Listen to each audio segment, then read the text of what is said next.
which is an organization that I founded dedicating to using oral history to support and raise money for the Filipino and Filipino-American nursing community. Of course, Ms. Judge and Ms. Johnson, they're really the experts here. All of my philanthropy has been on a smaller scale, and I can tell you about some of the initiatives that I've done. So first in 2020, I was able to raise $21,000 for the Giving Tuesday campaign for the PNAA, and then my second initiative, so after partnering with the PNAA, we did this joint collaboration called Spark Justly, which incorporating the Spark initiative of the PNAA that Dr. Garcia Dia had created, which stands for Stories of People, Achievement, Resilience, and Kindness. I had the opportunity to interview dozens of Filipino nurses working at the PNAA about their greater life stories, what it's like working during COVID-19,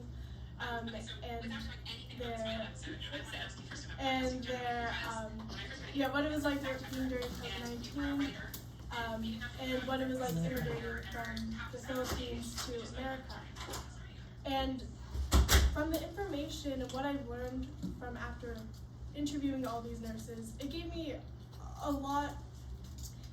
more of an idea of how I can fundraise for these nurses and support them financially.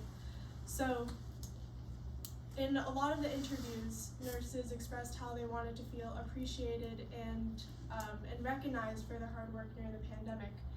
And so, using that information, I decided that for my second initiative, I would do a giving back campaign in which I would distribute $10 and $100 gift cards to nurses to show their appreciation, and it was really successful. I was able to raise over $5,000 for that. And then this third initiative, which is supporting the Coldiron Fellowship, again, a lot of the nurses talked about how they felt that mentorship was really important, leadership was really important, and something that the Filipino nursing community has been struggling with is speaking out on the inequities that they're facing. So I don't know if you know this, but the Filipino nursing community, even though they make up only 4% of the American nursing population, they've accounted for 25% of the fatalities due to COVID out of the American, which is something that not a lot of people know. And that's why I think that supporting the Coldiron Fellowship and raising money for that is really important. And I guess one question that you guys might have is, how did I raise the money? Who did I ask? Well, I started small and I started just asking friends and family. Usually I'd talk to them over Zoom or email, and in those emails, yes, I would tell them about the Justly Project, its mission, the PNAA, their mission, where their money would go to, and who it would support. But I think the most important thing that I included was clips of interviews and in the documentary that I created with my grandmother, because I've learned that people's stories are the most important thing, and their stories and hearing it from them directly is way more powerful than anything I could ever say in an email. And then I guess after that, something that Ms. Judge brought up was like a case statement, and that's kind of what I thought about when writing these emails, is how do I create a case statement.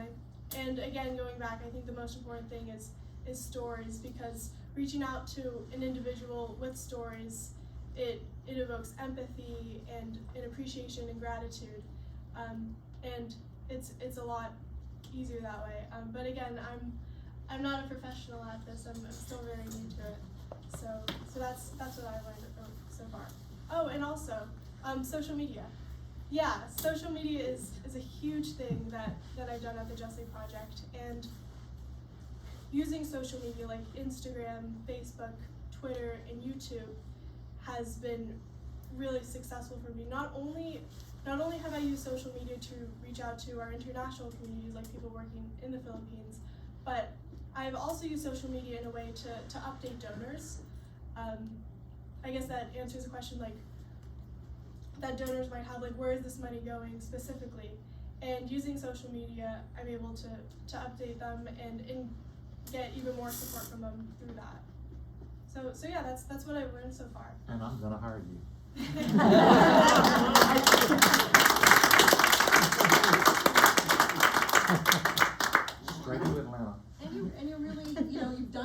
philanthropy, and you are a philanthropist, right?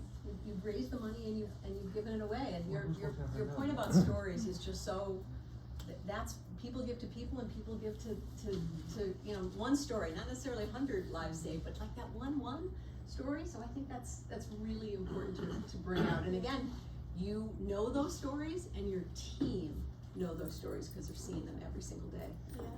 Well, who's gonna tell her no? Right, I guess that's also true. It's not the hardest thing in the world to raise money for Filipino nurses after so many inequities that they faced, Sure. and of course during the pandemic. And I think something else that's important is asking the nurses directly what they want, and yeah, that's been really important as well.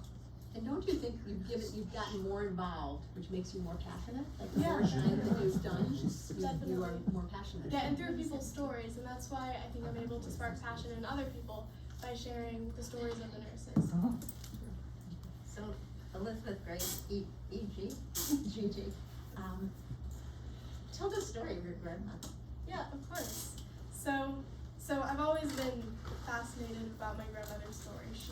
She grew up in the Philippines and survived in the Philippines, in the jungles of the Philippines during World War II. And then she went on to pursue nursing, and she immigrated to North America. And so I've always been so passionate about that story. And in the summer of 2019, I wanted to create a formal documentary with her, in which I interviewed her about her story, and then through that I created the Justly Project, in which I wanted to empower immigrant voices and unheard voices through oral history, and encourage other students like me, like other young people, to use oral history to do so as well, because every family has a story. But then after the pandemic happened, I soon came to greater appreciate the dimension of nursing in my grandmother's story. And that led me to want to use oral history to support the Filipino nursing community. And then I reached out to the PNAA, I reached out to Dr. Garcia Dia to see ways that I could help. And then it took off from there. Incredible. Your passion is very clear. Yeah. It comes out. I mean, if anybody that talks to you or hears you or sees something, doesn't feel that passion and drive and excitement, they need to wake up. I mean, it's really impressive. She could pass the plate now. It really is. I would also like to add that when Elizabeth Grace reached out to me, I have no idea who she is. This was an email, and this was in collaboration. At the time, we were trying to utilize Giving Tuesday as a mechanism to facilitate our Heal Our Nurses campaign. And when I saw her email, I said to myself, is this for real? She's 16 years old. I think I need to talk to the parents. So I did write her an email and said to her, that's a great idea, and I think we need to have a conversation with your parents first before we do anything else. And from there, we were able to, again, as what you have described, Kate, have a shared passion, have a common purpose. And I think that's what connected both of us. And I was able to then reflect back and reach out to Joyce. I said, is this where we could utilize narrative nursing and at the same time use oral history? Because for sure, this is something that we need to capture. So this way, 10, 15 years from now, people can look back what really happened to our Filipino American community, and of course, the nurses and the nursing profession in general. So we did a journey together, and we worked so quickly in trying to define, again, we wrote it down together, and we were able to come up with questions. And of course, we have another oral historian who is passionate about oral history in nursing, Ren Kapulkaw, who actually is taking his doctorate in nursing at the University of Virginia. So between myself, Elizabeth, and Ren, we were able to interview, I think, over 50 nurses now. I I was fascinated by the story you shared this morning, Elizabeth Grace, about your connection with Carolyn Jones, the photographer who was on our panel yesterday. If you could share that with the group. Yeah, of course, yeah. I talked to her a lot about what it was like creating intimate moments with nurses and encouraging them to share their stories, because I feel like in the nursing community, like they don't really complain, and even when nurses are facing hardship, they don't really speak out about it until someone asks them. And that's why I think it's so important reaching out to nurses and asking what they want and asking about their stories. And we also kind of touched on leadership and how leadership it's empowering and it's listening, kind of like what Ms. Judge was talking about. And to me, I mean, for me, like, the ideal leader is Dr. Garcia Dia. You know, she's very passionate. She's a tireless advocate for the PNAA and the nurses they support. And I also think about what Carolyn Jones said, which is that she sees her role as passing the microphone to nurses and giving them a platform to share their stories. And yeah, I think that's what leadership is.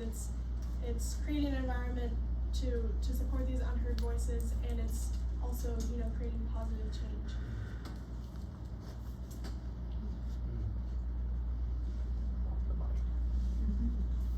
I think it's a good time to take a break. You can come back in again, or 3:45, right? Is that where we are? I keep looking at something.